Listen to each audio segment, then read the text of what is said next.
We're taking this opportunity through the consultation to look at a broader set of issues relating to donation. Patients going abroad for treatment, national policy, the availability of unregulated sperm and egg recruitment sites. We want to understand how those broader issues impact on the sector that we regulate, our licensed clinics and the treatments that they provide and the patients that they treat, because we want to make sure that our policies are operating in the real world. Where we find out information that would be useful for people other than the HFEA, we will make sure that we share it with them after the consultation is closed. There clearly is a shortage of donor eggs and sperm in the UK. In fact, there always has been.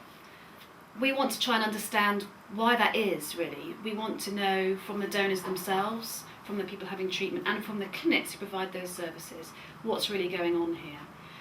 Partly because we want to know what really are the ethical issues here and what are the practical issues.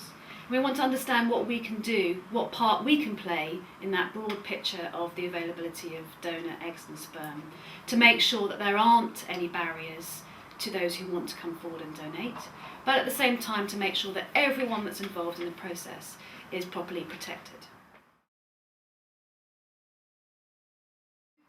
The issues involved in donation are very sensitive and they're at times controversial as well. And so we want to ask the public to help us think about what the ethical principles are, how they should frame our thinking about these issues and how we should balance them.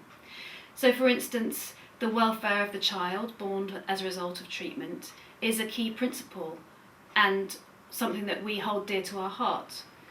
We also want to make sure that we're being fair to donors, that we are making sure that they're not out of pocket as a result of their donation. Another important principle is altruism, that we should maintain that altruistic spirit that is part of donation today and not lose on that important impulse. How do we balance all those different, sometimes competing principles? We want to hear the public's views about those, both about the principles themselves and how we balance one against the other.